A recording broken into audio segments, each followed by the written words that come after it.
Welcome. It's an honor to be here today and facilitate this session on the power of reflection, recognizing culture, privilege, and bias.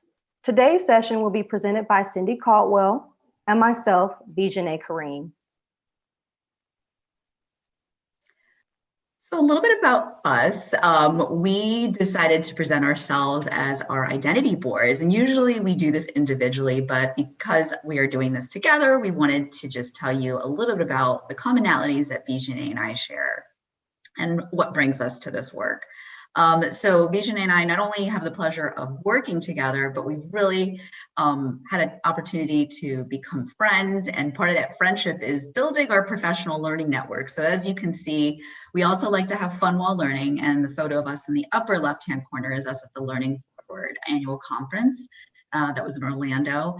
And that was a really great opportunity for us to both not only grow our professional selves, but we were also able to meet a lot of other educators and just get a world full of knowledge. And you'll also see here that we have like the two heads facing each other with the light bulb. It really is so important to find that person or persons that really push you to think, but also serve as a growth partner or a thought partner. And that is a lot of what we had to do when we were building out this work, just constantly checking in with each other, getting feedback. And that's just another big part of who we are. We really do like getting feedback so that we can continue to refine and improve our practice. We both really feel strongly about empowering teachers because empowered teachers empower students. And that's what it's all about, right? When you choose to enter this profession, we really want to make sure that we give students every opportunity so that they can go and live the lives that they were destined to have.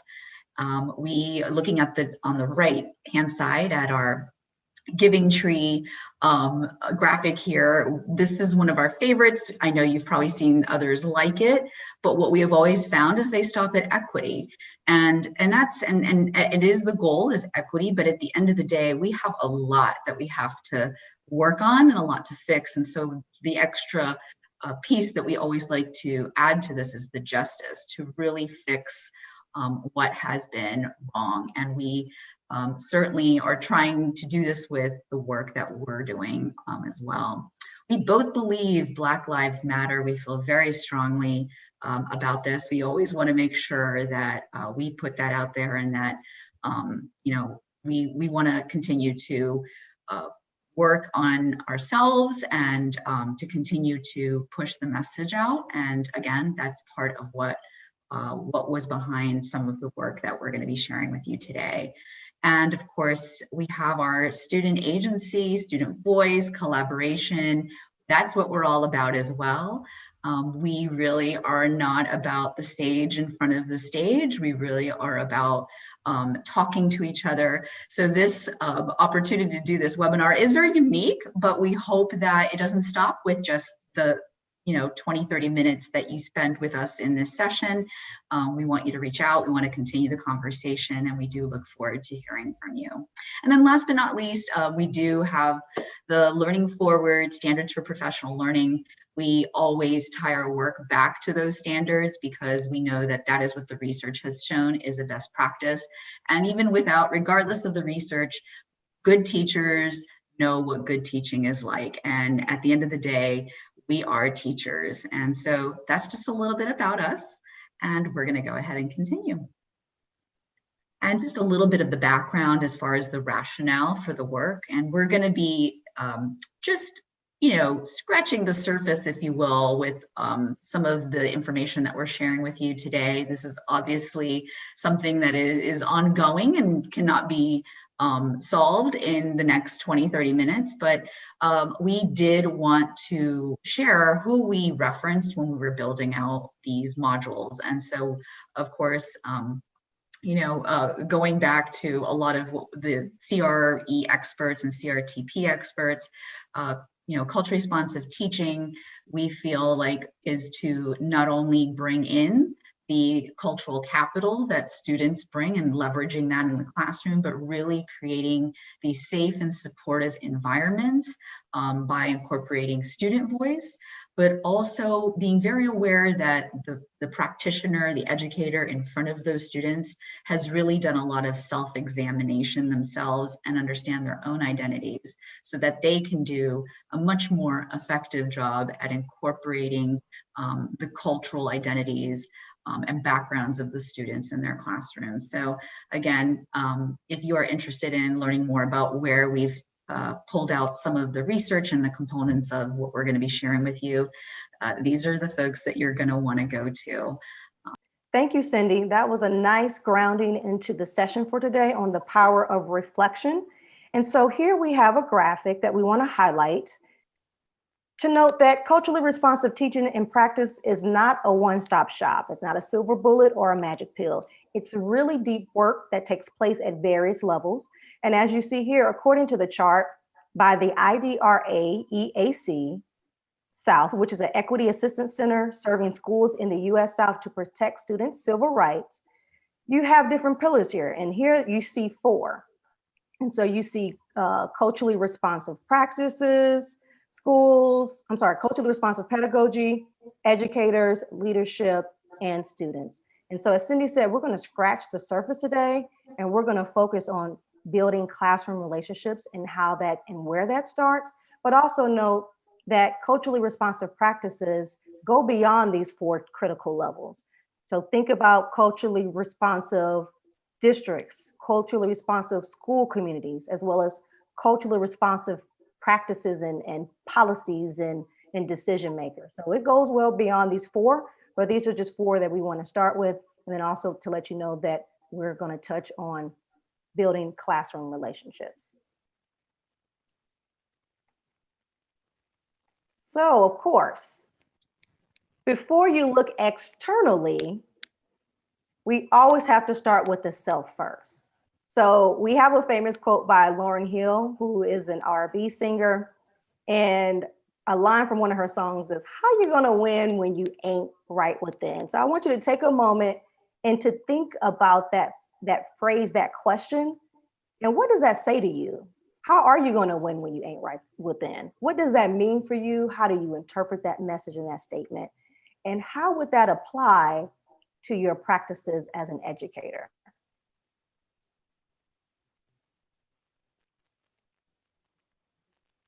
In this session on the power of reflection, we will define culture, privilege, and bias. And then throughout, you should evaluate your personal privilege, culture, and bias.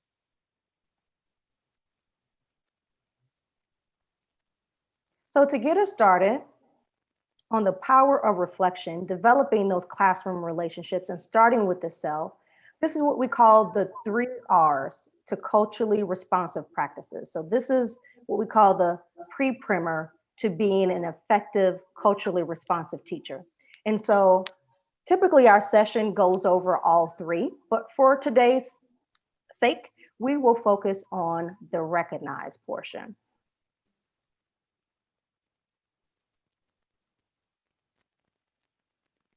So what is it to recognize? First off is culture. So we want to make sure that we're all on the same page in terms of what is culture? What does that mean? And we want to have a working definition going forward. And so here we're defining culture as a set of beliefs and behaviors that are learned and shared by a group. So think about, who are you inspired by in terms of your culture? It could be your racial beliefs, ethnic, your religious identity, your social, political status, gender, sexual orientation, or economic identities. All cultures prioritize different values. And a lot of the times when we see examples of cultural misunderstandings, it's usually a case of one culture looking at another culture through their own particular lens. So where does culture show up? Culture shows up in a variety of places.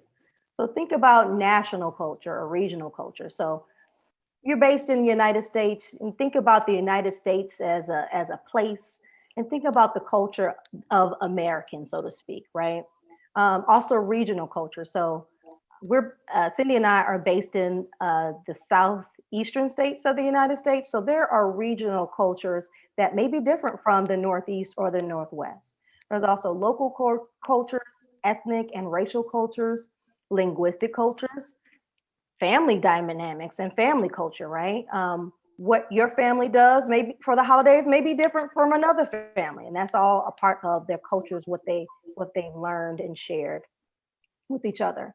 There's also corporate and organizational culture as well as classroom culture. So these are just to name a few, but I'm sure you can come up with some additional places where culture shows up. So think about that for a second. Where else does culture show up?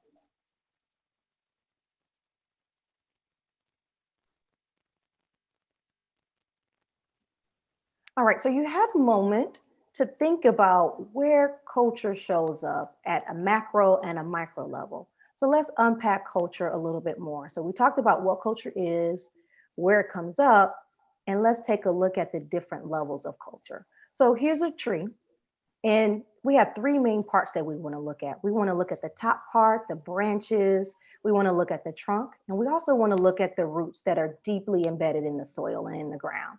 And so at the top level for culture, this is what we call the concrete level.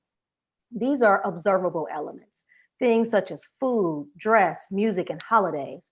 So just recently in the United States, we celebrated Thanksgiving. Thanksgiving is a cultural American holiday, but in other countries, this may not be celebrated.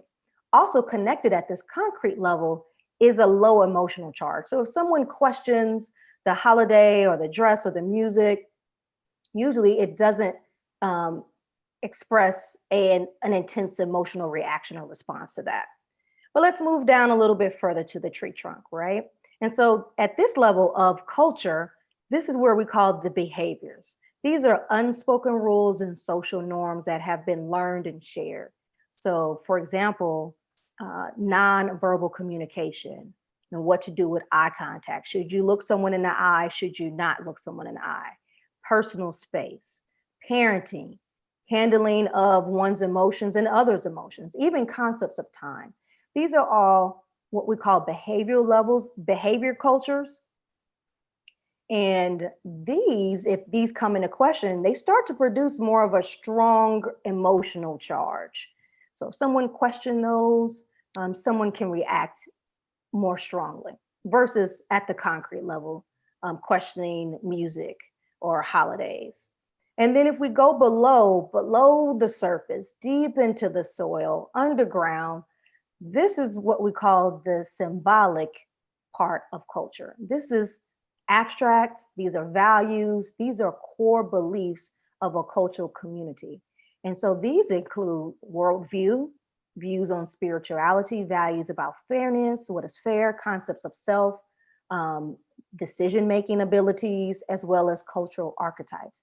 And so at this level, you'll see intense emotional reactions or responses. So if someone questions or disagrees at this level, usually you can see conflict that arise at this level. And so taking what we know about the culture tree, it's going to move us into our next section on privilege and identity.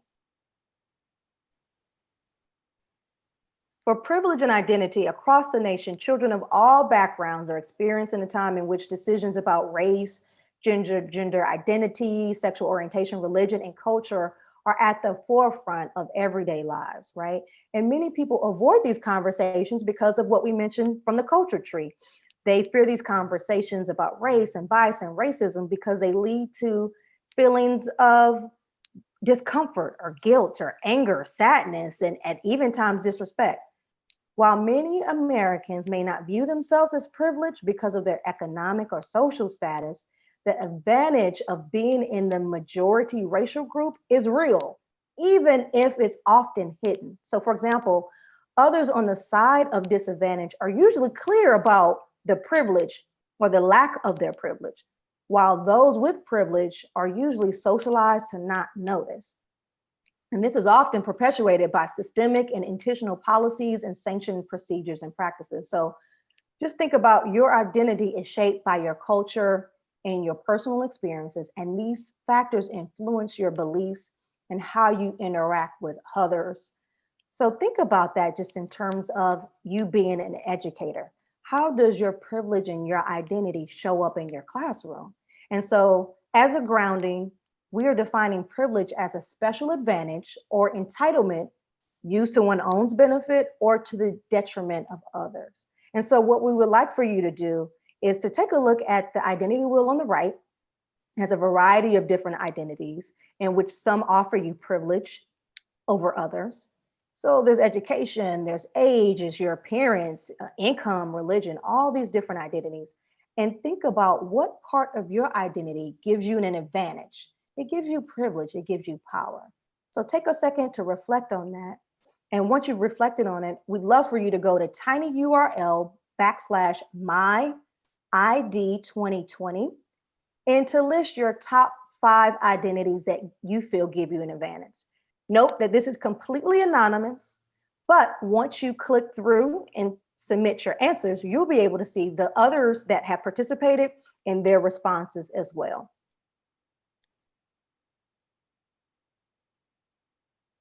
All right, so now after, I think that was a great lead in after we looked at privilege and identity, because that plays a huge role in what is known as our bias. And you may have heard of implicit bias, explicit bias, and they've been also referred to as, for implicit bias, you have unconscious bias, explicit bias is conscious bias. And we're gonna talk a little bit more about that, but we want you to also have some information about what actually happens when you are starting to bias and what is actually going on in your brain. And usually that gets tied back to that amygdala. And there are 3 things primarily that happen. There is the priming, there's the associations, and then there's the assumptions. And I'm going to talk a little bit more about each, because what happens is, as a result of these 3 actions, then there is a behavior. And as you can see, your brains are processing huge amounts of information in very short amount of time. And at the end of the day, our brain is just trying to keep us alive. And that goes back to that amygdala. And so anytime the brain perceives what it perceives as threat, and threat could be seen as anxiety, physical threat or physical harm, emotional harm, social harm, intellectual harm, anything that's not just about being in physical pain or physically hurt, the brain will see it as threat. Even things like sadness or depression or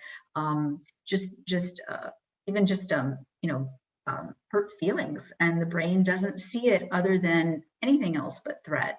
And so when these kinds of actions happen, the brain first goes into what's called priming. And priming is a psychological phenomenon. It could be a word, it could be an image, a sound, or any other stimulus that is used to elicit an emotional response. And so what strongly influences this response goes back to those beliefs, those views, or those feelings. And that can also be not only from just your environment or the way that you were raised, but also, experiences, or maybe things that you have heard about other people's experiences, or anything that is also shared by what's called your in-group. And so that's another thing that we don't address, or those in-groups and those out-groups. Your in-groups are the people that you really see as like your little core group of, whether it's friends and family. Your out-group is anything outside of that, or what we call other. And those can either be safe, or those could be a potential threat or dangerous. So after the brain goes into priming, what happens is it starts to make association. Right? And the way our brain works, it creates these shortcuts on how we've been primed. So the ways that our brain creates shortcuts is to quickly make sense of data that is encountering. And what happens is, however we have been primed to make associations, and oftentimes it could be harmful associations about different categories of people, is not necessarily the result of just messaging, but it also could be about policies and practices that have been applied throughout history to include or to exclude groups of people. And that really even gets back to systems, right? So healthcare systems, governmental systems, and in our case, education systems. So after the associations are made by the brain, our brain starts scanning and it looks for, it scans the environment for those who belong or who we feel are safe or who is other. And again, who we see as a potential threat or dangerous.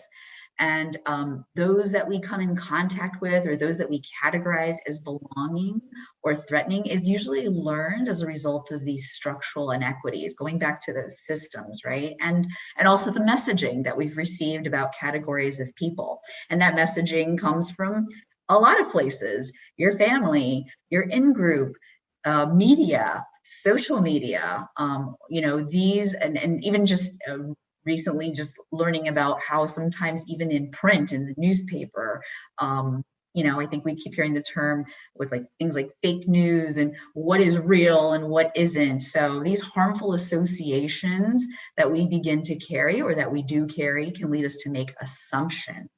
And the assumptions are what can have consequences for people of color. And in the education world, it's for our students of color. And so those are things that we need to be aware of. And when we mentioned at the beginning about a highly effective culture responsive educator is constantly self-reflecting. And it does begin, as Lauren Hill mentioned, it does begin from within to really do some self-examining. So that will take us into how we need to think about rooting out implicit bias. And when we actually have to address the issue, we really have to understand what it means. And I've even learned a few things myself in working through this. And going back to that culture tree, that was a wonderful model because we think it also ties to not only culture and privilege, but biases as well, right? So we all have biases. We have both explicit and implicit, but both are very different. The explicit biases are also known as what we call our conscious attitudes that a person holds. These can be measured through self-reports in ways that implicit ones can't, right? And the way I look at these explicit biases or these conscious attitudes are if our ideas or our words or our thoughts were an object, let's think of them as a tree. And so the top part of the tree is that beautiful green, leafy, very healthy looking, visual that you got there of what we like to show the world. And this is what we show the world to show that we are good or that we are not biased or that we do not discriminate and that we are equitable. And these oftentimes are expressed through the words that we say, even as far as the things that we teach, the work that we do. And these are the things that we put out there, we advertise, if you will, just to show, I'm a good person. And it doesn't mean that we're not when we start to explore those unconscious. But what happens are the unconscious, or what we also refer to as the implicit biases, are the things that are beneath, that are under, that you don't even know that are there, right? And these unconscious attitudes affect our actions, our beliefs, our memories, and more importantly, our behaviors. And so sometimes our implicit bias runs contrary to our explicit bias. So we may believe something, but our behaviors are run contrary to what they believe or to what we believe.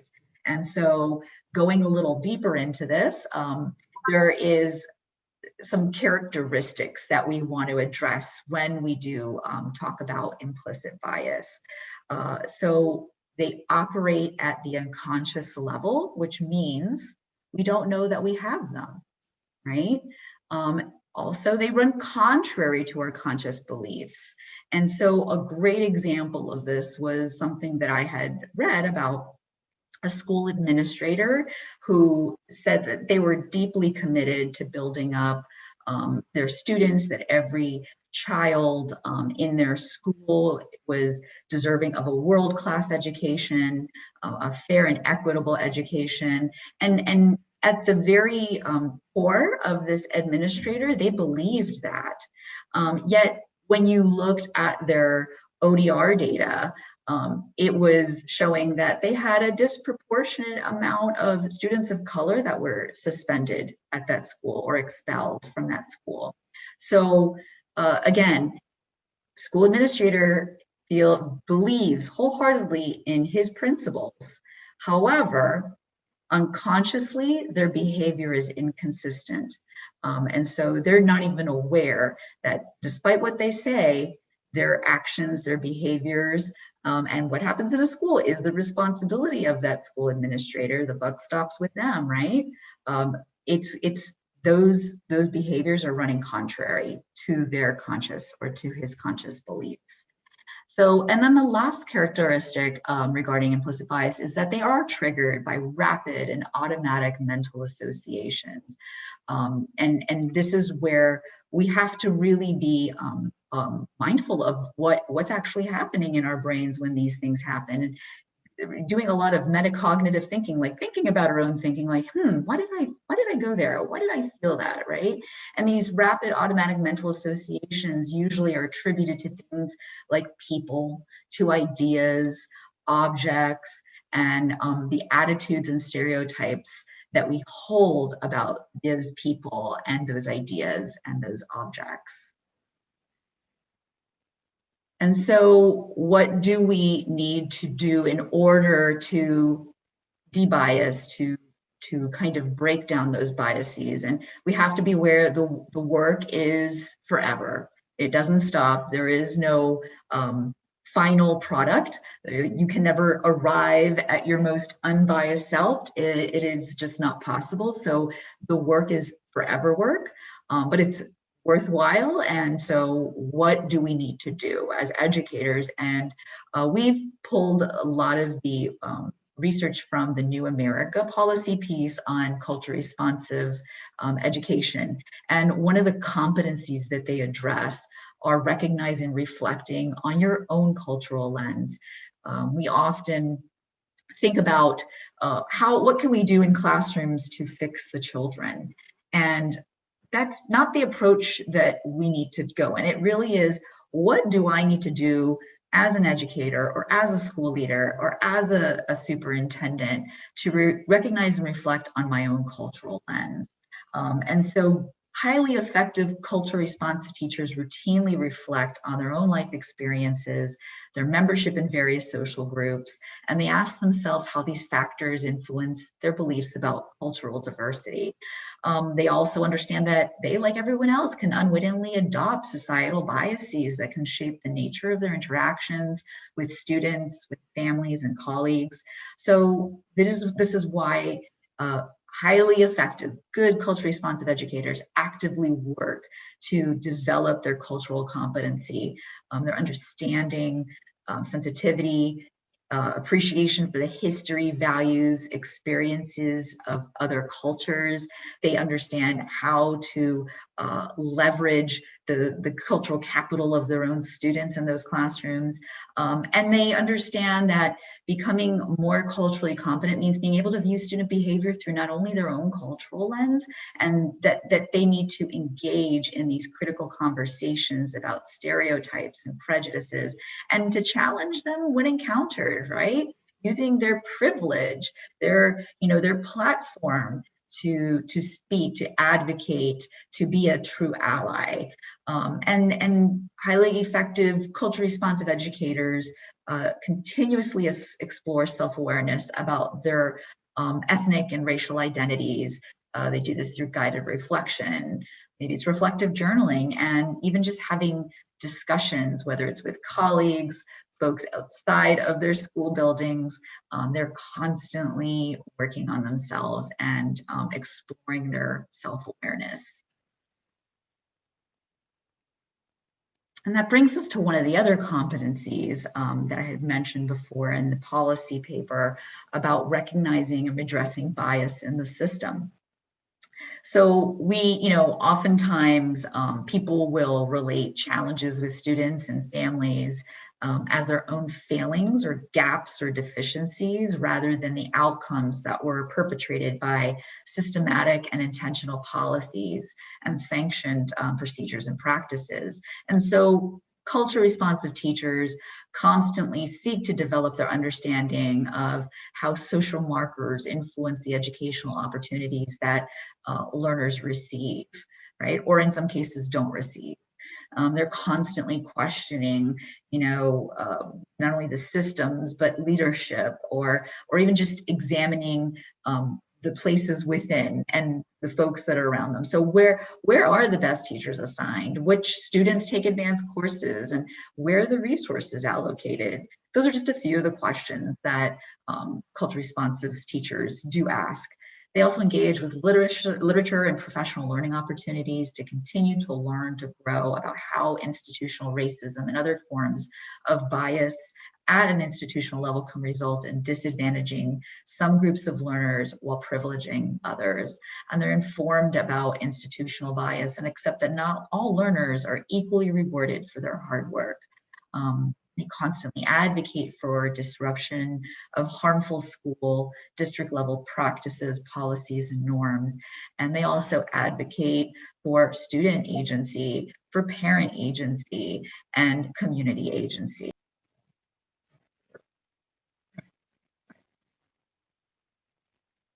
That brings us to the end of our session. We hope that you had an opportunity to learn a few new insights about the work that we're doing. We hope this is not the end of hearing from you. We would love to continue to have more conversations and discussions about culture responsive teaching. We'd love to share what additional resources that we have around the topic. And we'd also love opportunities to partner. But in order to hear more about what it is that you're interested in, we'd appreciate if you all took a moment to go to this link to the tinyurl.com/PORCPB and provide us some feedback. What was it that you learned? What would you like for us to incorporate? What areas are you still interested in learning about? And more importantly, give us your contact information. You'll be able to get ours. And if you do finish this evaluation, it will go ahead and generate the policy paper we had mentioned earlier in our session on the 8 competencies for culture responsive education that came from the New America report. So we get a little freebie and we also get some great feedback, and then we'd love to connect with you at another time. So again, thank you for your time. Thank you for joining us. Here is our contact information. I think that will also be available in when you do go to the evaluation, all of that's there. And we hope that all is going well, you are staying safe, healthy, and we look forward to hearing from you soon. Thank you.